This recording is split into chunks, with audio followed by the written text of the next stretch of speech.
শিক্ষার্থীরা তোমাদেরকে আবারও শুভেচ্ছা জানাচ্ছি। আমি সিনিয়র লেকচারার আইসিটি ডিপার্টমেন্ট এবং ডিপার্টমেন্ট প্রধান মোহাম্মদ মুস্তফা কামাল।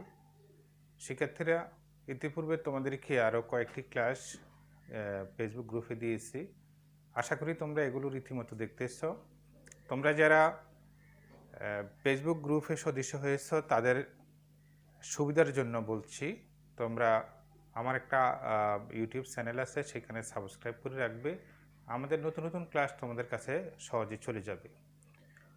শিক্ষার্থীরা, গত দুটো ক্লাসে আমরা ডেটা কমিউনিকেশন অর্থাৎ দ্বিতীয় অধ্যায়ে আমরা আলোচনা করেছি। ডেটা কমিউনিকেশন আলোচনা করতে গিয়ে আমরা একটি গুরুত্বপূর্ণ কথা বলেছিলাম, ডেটা এক স্থান থেকে অন্য স্থানে ট্রান্সফার হতে হলে একটি চ্যানেলের প্রয়োজন বা একটি মাধ্যমের প্রয়োজন। আজকে তোমাদের নিকট আমরা চ্যানেল বা মাধ্যমটি পরিষ্কার করে আলোচনা করব।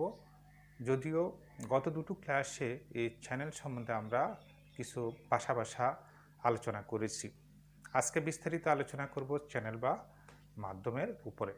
ধন্যবাদ। শিক্ষার্থীরা, তোমাদের কাছে গত দুটো ক্লাসে আমরা যে মেসেজটা দেওয়ার চেষ্টা করেছি, আমরা বলেছি ডেটা প্রেরক থেকে প্রাপকের নিকট যেতে হলে একটি মাধ্যম প্রয়োজন। আসলে মাধ্যমটা কি বা মাধ্যমটাকে আমরা আর কি নামে চিনি? মাধ্যম হচ্ছে একটি সংযোগ লাইন, যার মধ্যে দিয়ে ডেটা প্রেরক থেকে প্রাপকের কাছে পৌঁছায়। সংক্ষেপে যদি আমরা বলি, ডেটা চলাচলের জন্য একটি সংযোগ মিডিয়া থাকবে, যার ভিতর দিয়ে ডেটা প্রেরক থেকে প্রাপকের কাছে যাবে। তো যে মিডিয়া বা সংযোগ লাইন ধরে ডেটা প্রেরক থেকে প্রাপকের কাছে গিয়ে পৌঁছায়, সেই সংযোগ মিডিয়াটাকে আমরা চ্যানেল অথবা ডেটা ট্রান্সমিশন মিডিয়া বা সংক্ষেপে মিডিয়া বলে থাকি। এখন আমরা দেখব ডেটা চলাচলের এই মাধ্যমগুলো, যেগুলোকে আমরা মিডিয়া ট্রান্সমিশন মিডিয়াম বলে থাকি বা চ্যানেল বলে থাকি, এগুলো কিভাবে কাজ করে। তোমরা যারা দেখতে পাচ্ছ চিত্রের ভিতরে দেখো, ধরো এটা একটা সিস্টেম, টি একটা সিস্টেম, আর একটি সিস্টেম। টি হলো ট্রান্সমিটার বা প্রেরক, অথবা এটাকে আমরা সেন্ডারও বলতে পারি। আর হচ্ছে রিসিভার অথবা প্রাপক, বা আমরা এটাকে গন্তব্য বলতে পারি। যদি টি সিস্টেম থেকে, টি অবস্থান থেকে কোনো একটি ডেটা বা মেসেজ আমরা আর এর মধ্যে পাঠাতে চাই, সেই মেসেজটা একটি পথ ধরে আর এর কাছে যাবে। সেই পথটি হচ্ছে মূলত মাধ্যম। ডেটা চলাচলের এই মাধ্যমগুলোকে কমিউনিকেশন মাধ্যম বলি। মাধ্যম দুই রকমের হতে পারে, একটা ওয়্যারলেস মাধ্যম আর একটা হলো ওয়্যার মাধ্যম। আমরা আজকের ক্লাসে এই মাধ্যমগুলো নিয়ে বিস্তারিত আলোচনা করব। শিক্ষার্থীরা, তাহলে আমরা বুঝতে পারতেছি প্রেরক এবং প্রাপকের কাছে কোনো ডেটা আদান প্রদানের জন্য প্রয়োজন উভয় প্রান্তের মধ্যে একটা সংযোগ স্থাপন করা। যে কোনোভাবে এই সংযোগটা স্থাপিত হতে পারে। এই সংযোগ ব্যবস্থাটাকে আমরা বলছি চ্যানেল বা মাধ্যম। মনে রাখতে হবে, প্রেরক এবং প্রাপক ডিভাইসকে যার সাহায্যে আমরা সংযোগ করি, এই সংযোগ স্থাপনের যে ব্যবস্থাটা, সেটাকে আমরা বলি চ্যানেল বা মাধ্যম। চ্যানেল বা মাধ্যম বিভিন্ন রকমের হয়। এখন সাধারণত সংযোগ মাধ্যমটাকে আমরা দুভাগে ভাগ করে থাকি। একটাকে বলি ওয়্যারলেস মাধ্যম, আর একটাকে বলি ওয়্যার মাধ্যম বা কেবলের মাধ্যম। আমরা এই বিষয়ে আলোচনা করব। শিক্ষার্থীরা, ডেটা কমিউনিকেশন মাধ্যম প্রধানত দুই রকমের, যথায় তার মাধ্যম, যেটাকে আমরা ওয়্যার মাধ্যম বলি, এটাকে আমরা গাইডেড মিডিয়াও বলতে পারি, যেমন fibre optic cable, telephone line ইত্যাদি হচ্ছে আমার তার মাধ্যম। আরেকটা হচ্ছে আনগাইডেড মিডিয়া বা তারবিহীন মাধ্যম, বা এটাকে আমরা বেতার মাধ্যম বলি, ইংরেজিতে বলি আমরা ওয়্যারলেস মাধ্যম। আর এই মাধ্যমগুলো হচ্ছে satellite communication, microwave communication, infrared, radio frequency ইত্যাদি। সেক্ষেত্রে আমরা যদি এখন একটা চার্টের মধ্যে দেখতে চাই, তাহলে আমরা সহজে বলতে পারি ডেটা কমিউনিকেশন মাধ্যমকে প্রধানত দুভাগে ভাগ করা যায়। একটা হচ্ছে গাইডেড মিডিয়া, আর একটা হচ্ছে আনগাইডেড মিডিয়া। গাইডেড মিডিয়া মানে হচ্ছে ওয়্যার মিডিয়া, গাইডেড মিডিয়া হচ্ছে ওয়্যার মিডিয়া। ওয়্যার মিডিয়া বিভিন্ন রকমের হতে পারে। ওয়্যার মিডিয়া প্রধানত তিন প্রকারের হয়ে থাকে: এক, টুইস্টেড ফেয়ার কেবল; দুই, কোয়াক্সিয়াল কেবল; তিন, ফাইবার অপটিক কেবল। আর আনগাইডেড মিডিয়া বা ওয়্যারলেস মিডিয়ামটাকে আমরা বিভিন্নভাবে বিভক্ত করতে পারি, যেমন রেডিও তরঙ্গ, মাইক্রোওয়েভ, ইনফ্রারেড। মাইক্রোওয়েভকে আমরা আবার বিভিন্ন ভাগে ভাগ করতে পারি: ব্লুটুথ, ওয়াইফাই, ওয়াইম্যাক্স ইত্যাদি। শিক্ষার্থীরা, বিষয়টিকে আমি আবার বলছি, ডেটা কমিউনিকেশন মাধ্যমকে আমরা প্রধানত দুভাগে ভাগ করি। এক হচ্ছে কেবল বা তার মাধ্যম, দুই হচ্ছে তারবিহীন মাধ্যম। তো তার মাধ্যমকে প্রধানত আবার তিন ভাগে ভাগ করা যায়। একটাকে বলছি আমরা কোয়াক্সিয়াল কেবল, একটিকে বলছি টুইস্টেড ফেয়ার কেবল, অপরটিকে বলছি ফাইবার অপটিক কেবল। আবার তারবিহীন মাধ্যমকেও আমরা বিভিন্নভাবে ভাগ করতে পারি। কোনোটিকে বলছি রেডিও ওয়েভ বা বেতার তরঙ্গ, কোনোটিকে বলছি মাইক্রোওয়েভ, কোনোটিকে বলছি ইনফ্রারেড। মাইক্রোওয়েভকে আবার তিন ভাগে ভাগ করা যায়: এক, ব্লুটুথ; দুই, ওয়াইফাই; তিন, ওয়াইম্যাক্স। হ্যাঁ শিক্ষার্থীরা, এখন আমরা দেখি গাইডেড মিডিয়া কি জিনিসটা কি। নিশ্চয়ই তোমরা এর মধ্যে বুঝে গেছ, গাইডেড মিডিয়া বা তার মাধ্যম, যেখানে একটা দাতব তার থাকবে, এই তারটি সেন্ডার এবং রিসিভারকে সংযুক্ত করবে। গাইডেড মিডিয়া কোনো সলিড দাতব মাধ্যম দিয়ে নির্দেশিত কোনো পথে বৈদ্যুতিক সংকেত বা আলোক সংকেত প্রবাহিত হয়। সাধারণত এই সলিড দাতব পদার্থগুলো হয়ে থাকে কপার বা তামার তার, অ্যালুমিনিয়ামের তার, অথবা অপটিক্যাল ফাইবার বা ফাইবার অপটিক কেবল।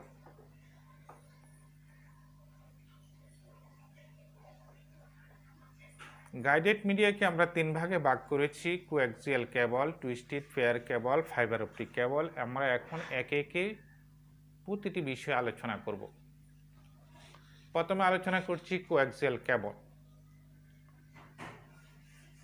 তোমরা সাধারণত যারা তার বা কেবল দেখেছ, তারা নানান ধরনের তার দেখেছ বাসাবাড়িতে, বিভিন্ন কর্মকাণ্ডে, বিভিন্ন অফিস আদালতে বা স্কুলে বিভিন্ন ধরনের তার দেখেছ। এখন এই তারগুলোর শ্রেণী বিভাগ আমরা করতেছি। কোনো তারকে আমরা কোয়াক্সিয়াল কেবল বলছি, কোনোটাকে টুইস্টেড ফেয়ার কেবল বলছি, কোনোটাকে আমরা ফাইবার অপটিক কেবল বলছি। তাহলে কোন তারটিকে আমরা কি নামে ডাকবো, এখন এই জিনিসটা আমাদের ক্লিয়ার করা দরকার। প্রথম হচ্ছে কোয়াক্সিয়াল কেবল। দুটো বিদ্যুৎ পরিবাহী তার ও অপরিবাহী বা অন্তরক অথবা পরাবৈদ্যুতিক পদার্থের সাহায্যে কোয়াক্সিয়াল কেবল তৈরি করা হয়। বিষয়টা আমি চিত্রের মাধ্যমে দেখাচ্ছি। এই ক চিত্রের দিকে লক্ষ্য করো, এইখানে একটা তার চিত্র দেওয়া আছে। এই তারের চিত্রের একেবারে ভিতরের অংশে একটা তার আছে, সরু তার থাকে। এটা কপার দিয়ে তৈরি, কপার মানে তামা দিয়ে তৈরি, তামা সবাই চিনো, তামার তার থাকে ভিতরে। এই তামার তারের উপরে একটা আচ্ছাদন থাকে, এটাকে বলা হয় ইনসুলেশন বা ইনসুলেটর। এই ইনসুলেটরটা হচ্ছে অন্তরক বা পরাবৈদ্যুতিক পদার্থ। অন্তরক পদার্থ হওয়ার কারণে এই উপরে আরেকটা তার আছে, দেখো এটার না, এটাও কপার তার, কিন্তু ভেতরের কপার তার এবং উপরের কপার তার দুটোর বৈশিষ্ট্য দুই রকমের। ভেতরেরটা হলো সোজা চিকন একটা তার থাকবে, সোজা থাকবে এটা, আর পরাবৈদ্যুতিক অথবা অন্তরক পদার্থ দিয়ে এই ভিতরের তারটা ঢাকনা থাকবে, মোড়ানো থাকবে। আর এর উপরে একটা তার থাকবে, এটা পেঁচানো থাকবে, কপার তার দিয়ে এটা পেঁচানো থাকবে। বাহিরের পরিবাহী তারটিকে প্লাস্টিকের জ্যাকেট দ্বারা ঢেকে রাখা হয়, অর্থাৎ এই পেঁচানো তারটিকে একটা প্লাস্টিক দিয়ে চতুর্দিকে ঢেকে রাখা হয়। এখন আমরা যে জিনিসটা দেখলাম, যদি কোনো তারের ভিতরে এই ব্যবস্থাটা থাকে যে দুটো বিদ্যুৎ পরিবাহী তার থাকবে, একই সাথে দুইটা বিদ্যুৎ পরিবাহী তার থাকবে, একটা থাকবে ওই তারের একদম ভেতরে, আর ওই তারের ভেতরের তারটির উপরে একটা অন্তরক পদার্থ দিয়ে পেঁচানো থাকবে, এবং ওইটার উপরে আর একটা পরিবাহী তার থাকবে একই পদার্থের, অর্থাৎ কপারের, এবং এই উপরের পরিবাহী তারটি পেঁচানো থাকবে। আগেরটি ভিতরের তারটি থাকবে সোজা, আর নিচের উপরের তারটি থাকবে পেঁচানো। ভিতরের পরিবাহী তারটি সোজা রাখা হয় এবং বাহিরের পরিবাহী তারটি চারদিক থেকে পেঁচানো থাকে। পরিবাহী তার তৈরিতে সাধারণত কপার ব্যবহার করা হয়। আর তারের সর্বস্তরে আরেকটি পদার্থ থাকে, এটাও প্লাস্টিকের পদার্থ, অপরিবাহী পদার্থ। এই পদার্থটাকে আমরা তারের ক্ষেত্রে বলি জ্যাকেট। তাহলে এরকম যদি কোনো তার আমরা দেখতে পাই, এই তারটাকেও আমরা বলবো কোঅ্যাক্সিয়াল কেবল। কোঅ্যাক্সিয়াল কেবল তারের কিছু সুবিধা এবং অসুবিধা আছে, কিন্তু আমরা সব কথা এখানে আলোচনা করতে পারবো না, আমাদের অনেক সময়ের বিষয়ের দরকার। তারপর আমি কিছু কিছু জিনিস বলে দেব। কোঅ্যাক্সিয়াল কেবলের কিছু সুবিধা আছে, কিছু অসুবিধা আছে। সুবিধাগুলোর মধ্যে আমরা দেখতে পাবো এই তার 10 Mbps অর্থাৎ 10 megabit per second, 10 megabit per second গতিতে ডেটা ট্রান্সফার করতে পারে। ডেটা ট্রান্সফার রেট হলো 10 Mbps। মনে রাখার বিষয় হলো কোঅ্যাক্সিয়াল কেবলের ডেটা ট্রান্সফার রেট হলো 10 Mbps বা 10 মেগাবিট পার সেকেন্ড। আর এই তারের আরেকটি বৈশিষ্ট্য হচ্ছে এর দুটি প্রান্ত যে দুটি ইলেকট্রনিক ডিভাইসের সাথে যুক্ত হবে, সেইখানে একটা বিশেষ ধরনের কানেক্টর ব্যবহার করা হয়। কানেক্টরটার নাম হচ্ছে বিএনসি। কানেক্টরটার নাম হচ্ছে বিএনসি, অর্থাৎ পুরো নামটা হলো bayonet Neill Concelman. Bayonet Neill Concelman, BNC সংক্ষেপে বলা হয়।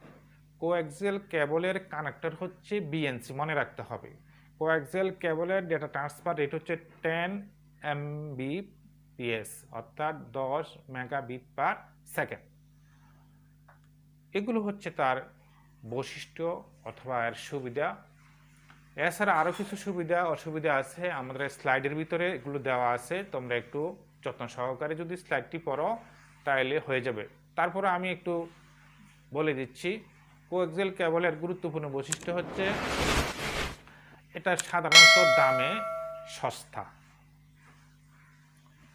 সাধারণত ফাইবার অপটিক কেবল অপেক্ষা এটা দামে সস্তা হয়ে থাকে, আর এটা দিয়ে অ্যানালগ এবং ডিজিটাল উভয় ডেটায় ট্রান্সফার হতে পারে। এর বাহিরের দিকে বিদ্যুৎ কুপরিবাহী বলছিলাম, একটা প্লাস্টিক আবরণ বা জ্যাকেট থাকে, ফলশ্রুতিতে এটা দুর্ঘটনা কম হয়, যার কারণে এটা আরও একটু সুবিধা হলো যে বহু দূর পর্যন্ত দ্রুতগতিতে ডেটা প্রেরণ করতে পারে। 2 নম্বরে আসি আমরা টুইস্টেড পেয়ার কেবলের কথা। টুইস্টেড পেয়ার কেবল,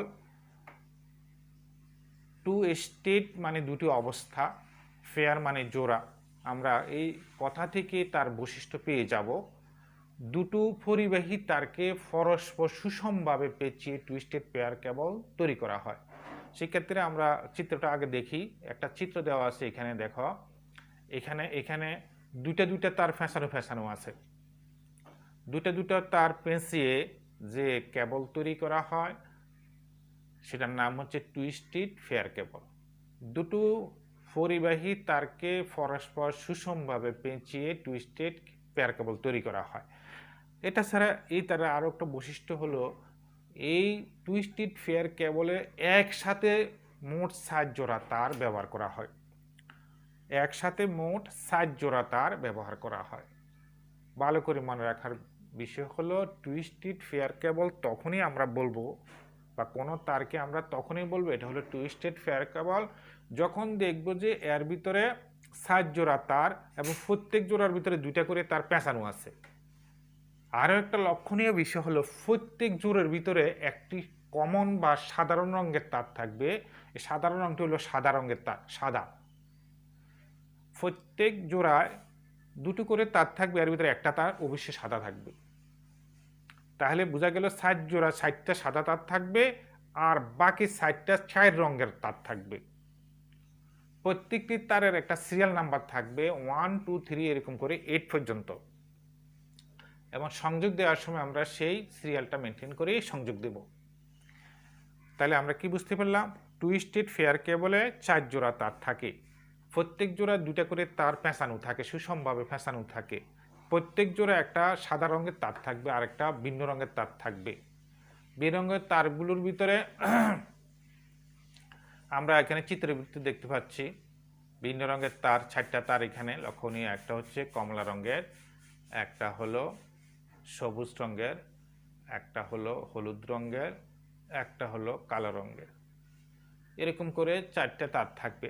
আর টুইস্টেড পেয়ার কেবল বিভিন্ন ইলেকট্রনিক ডিভাইসের সাথে সংযোগ দেওয়ার ক্ষেত্রে যে কানেক্টরটা ব্যবহার করা হয় এটার নাম হচ্ছে RJ45। তাহলে টুইস্টেড পেয়ার কেবল দুটো ইলেকট্রনিক ডিভাইসকে সংযোগ দেওয়ার জন্য যে কানেক্টর ব্যবহার করা হয় এর নাম হচ্ছে RJ45 কানেক্টর। এইটা ছাড়াও RJ45 কানেক্টর ছাড়াও আরেকটি বিশেষ কানেক্টর ব্যবহার করা হয়, সেটার নাম হচ্ছে RJ11। তাহলে দুটো কানেক্টর ব্যবহার করা হয়, একটা হলো RJ রয়্যাল জ্যাক কানেক্টর, একটার নাম হলো 45 আর একটা হলো 11। আচ্ছা, আর এই ধরনের কেবল ব্যবহার করে 100 মিটারের বেশি দূরত্বে কোনো ডেটা প্রেরণ করা যায় না। তাহলে এটা হলো তার একটা অসুবিধা, বেশি দূরে ডেটা পাঠানো যায় না। কিন্তু আমরা দেখছি কোয়াক্সিয়াল কেবলে ডেটা প্রেরণের ক্যাপাসিটি একটু বেশি, কিন্তু টুইস্টেড পেয়ার কেবলের ডেটা প্রেরণের দূরত্বটা কম। কোনো তার দিয়ে কত দূরত্বে ডেটা পাঠানো যাবে বা ডেটা পাঠাতে গেলে ডেটার অ্যাটিনিউশন কী রকমের হয় সেটার উপরে ভিত্তি করে ডেটাটা ভালো কিনা মন্দ আমরা যাচাই করতে পারি। সেক্ষেত্রে আমি একটা শব্দ বলছি, অ্যাটিনিউশন হলো মিডিয়ার মধ্যে দিয়ে ডেটা সিগন্যাল বেশ কিছু দূরত্ব অতিক্রম করার পর দুর্বল হয়ে পড়ে। কোনো একটা তারের ভিতর দিয়ে ডেটা প্রেরণ করলে এটা কিছু দূর যাওয়ার পরে ডেটাটা দুর্বল হয়ে পড়ে। এই দুর্বলতাটা কোন তারের কতটুকু বা কোন তারের বেশি কোন তারের কম সেটার উপরে ভিত্তি করে আমরা বলবো তারটি ভালো না মন্দ। তো টুইস্টেড ফেয়ার কেবলের এই অ্যাটেনুয়েশনটা বেশি। টুইস্টেড ফেয়ার কেবল বেশি দূরে ডেটা প্রেরণ করতে পারে না।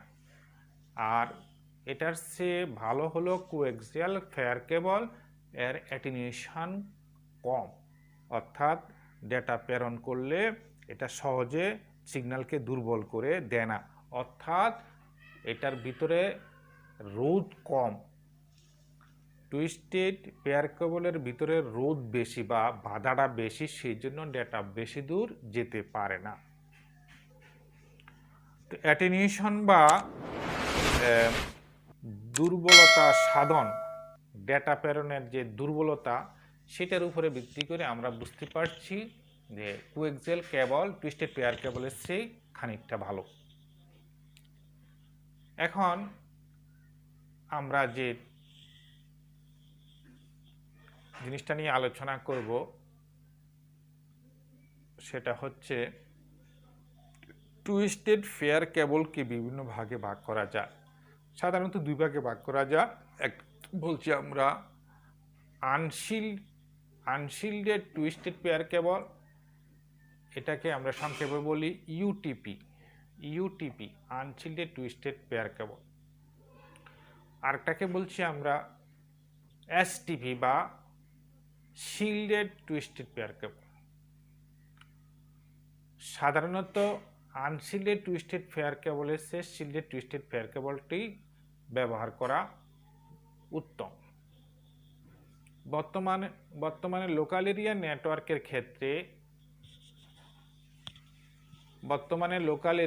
নেটওয়ার্কের ক্ষেত্রে ক্যাটাগরি 5 ও ক্যাটাগরি 6 আনশিল্ডেড টুইস্টেড পেয়ার কেবল বা ইউটিপি কেবল ব্যবহার করা হয়। ক্যাটাগরি 6 কেবল 1 গিগাবাইট রেঞ্জে ডেটা ট্রান্সমিট করতে পারে। তাহলে আমরা বুঝতে পারলাম টুইস্টেড পেয়ার কেবল দুই প্রকার, একটা হলো UTP unshielded twisted pair cable. Unshielded twisted pair কেবলের দুইটা ক্যাটাগরি আছে বর্তমানে প্রচলিত, এক ক্যাটাগরি 5 আর একটা হলো ক্যাটাগরি 6। এই দুই ক্যাটাগরিতে আনশিল্ডেড পেয়ার কেবলের মধ্যে দিয়ে ডেটা প্রেরণ করা যায়। সর্বশেষ যে ক্যাটাগরি 6 কেবলের মধ্যে দিয়ে 1 গিগাবাইট রেঞ্জে ডেটা প্রেরণ করা সম্ভব। এখন আমরা দেখব এসটিপি বা শিল্ডেড টুইস্টেড পেয়ার কেবল। শিল্ডেড টুইস্টেড পেয়ার কেবল বা এসটিপি কেবল তুলনামূলকভাবে দামি, কারণ এটার ভিতর দিয়ে ডেটা দ্রুত গতিতে ট্রান্সমিট হতে পারে আনশিল্ডেড টুইস্টেড পেয়ার কেবলের তুলনায়। এটা একটু দামি এবং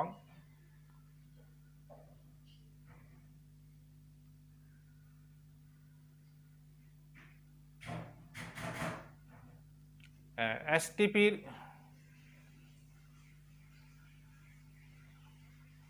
কানেক্টরটা আমরা দেখি। টুইস্টেড পেয়ার কেবলের কিছু কানেক্টর আমরা দেখতে পাচ্ছি এখানে।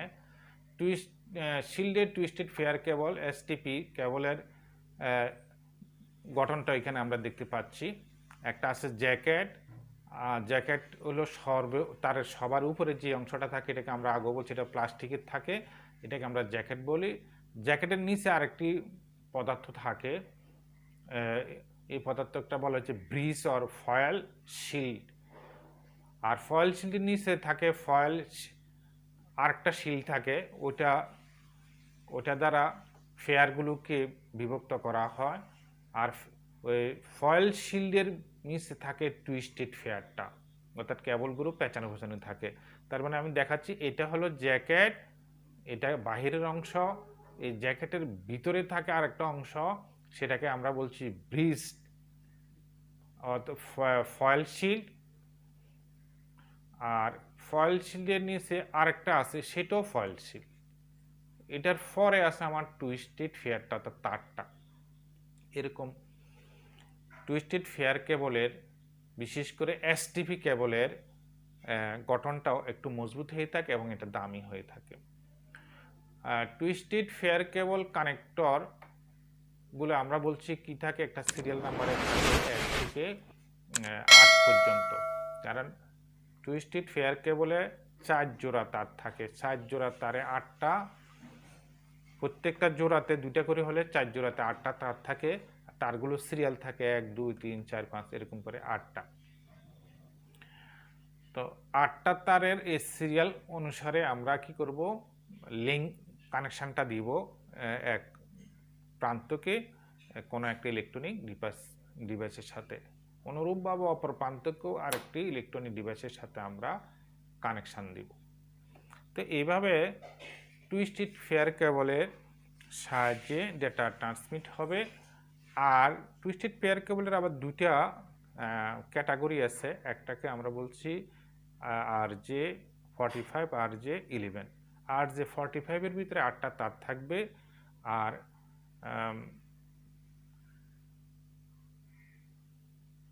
RJ45 6 পিন যুক্ত কানেক্টর, এটি ল্যান বা ইথারনেট নেটওয়ার্কের সাথে যুক্ত থাকে। RJ11 হচ্ছে 4 পিন যুক্ত কানেক্টর। তাহলে আমরা বুঝতে পারছি RJ45 যে কানেক্টরটা এটা হলো 6 পিনের। শিক্ষার্থীরা তোমরা অনেক সময় দেখতে পাবে কেবলের মাথায় ছোট ছোট কাঁটার মতো থাকে। যদি 6টা কাঁটা থাকে তাহলে মনে করলে এটা হলো RJ45। আর যদি 6টা না থেকে যদি 4টা পিন থাকে বা কাঁটা থাকে তখন এটা বুঝতে পারবে RJ11। মূলত এই দুটোই হচ্ছে টুইস্টেড ফেয়ার কেবল, এবং টুইস্টেড ফেয়ার কেবলের ব্যবহার এখন অনেক হচ্ছে। লোকাল এরিয়া নেটওয়ার্কে যেমন ব্যবহার হয়, টেলিফোন লাইনে টেলিফোন যন্ত্রপাতি সংযোগিত ক্ষেত্রে এটি অনেক গুরুত্বের সাথে ব্যবহার হয়ে থাকে।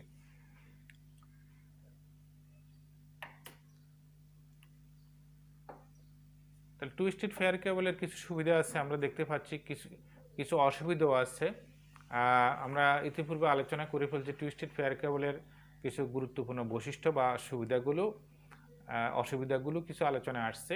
তারপরে আমরা এখানে আরেকটু আলোচনা করতেছি। টুইস্টেড ফেয়ার কেবল অ্যানালগ এবং ডিজিটাল উভয় সিগন্যালে প্রেরণ করতে পারে কম, আর এটা একটা দুর্বলতা হলো এটা কম দূরে ডেটা প্রেরণ করে, এটা হলো তার অসুবিধা। আর কম দূরে ডেটা প্রেরণ করার জন্য এটি সর্বাপেক্ষা উত্তম, এবং সেই ক্ষেত্রে এটা কম ব্যয়বহুল। সেক্ষেত্রে তোমাদেরকে একটা জিনিস বলে রাখি, কোনো একটা নেটওয়ার্ক স্থাপনের জন্য দুটো জিনিস গুরুত্বপূর্ণ বা দুটো জিনিসকে খুব বিবেচনা আনা হয়। একটা হলো ব্যয়, কী পরিমাণ খরচ হবে, আরেকটা হলো ডেটা ট্রান্সফার রেট, কী পরিমাণ ডেটা ট্রান্সফার হবে, প্রতি সেকেন্ডে কী পরিমাণ ডেটা ট্রান্সফার হবে।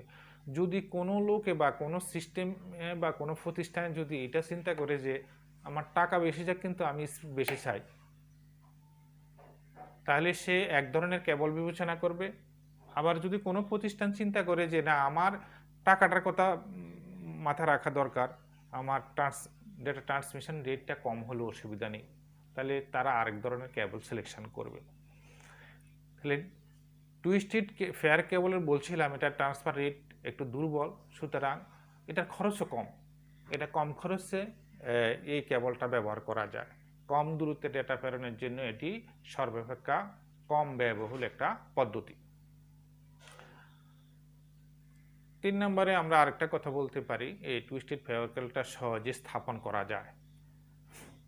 আর এটার অসুবিধাটা হলো নয়েজ সিগন্যাল দ্বারা সহজে প্রভাবিত হয়ে যায়। নয়েজ মানে হচ্ছে আশেপাশের যে সমস্ত পরিবেশের যে সমস্ত সাউন্ড, এগুলোকে নয়েজ সিগন্যাল বলি আমরা। এই নয়েজ সিগন্যাল দ্বারা টুইস্টেড ফেয়ার কেবল বেশি এরর প্রদান করে বা বায়াসড হয়ে যায়। আর ট্রান্সমিশন লস অপেক্ষাকৃত এটার বেশি, অর্থাৎ ডেটা ট্রান্সফার রেটটা কম, ট্রান্সমিশন লসটা বেশি। এগুলো হলো ইম্পর্টেন্ট অসুবিধা। তো শিক্ষার্থীরা আমরা পরবর্তীকালে ডেটা ট্রান্সমিশন মাধ্যম হিসেবে আমরা আরেকটি মাধ্যম নিয়ে তোমাদেরকে সাথে ডিটেল আলোচনা করব, সেটি হলো ফাইবার অপটিক কেবল। আমরা এই স্লাইডে আজকে শুধু তার বা কেবলের মধ্যে দুটো কেবল নিয়ে আলোচনা করলাম, একটা হচ্ছে টুইস্টেড ফেয়ার কেবল, একটা হলো কোএক্সিয়াল কেবল। আগামী ক্লাসে আমরা ফাইবার অপটিক ক্লাস নিয়ে আলোচনা করব, কারণ ওই ক্লাসটি আরও একটু বড় হবে এবং একটা গুরুত্বপূর্ণ ক্লাস। পরবর্তীতে আমরা আরেকটি স্লাইডে আমরা তারবিহীন বা ওয়্যারলেস মাধ্যম নিয়ে আলোচনা করব। ধন্যবাদ সবাইকে।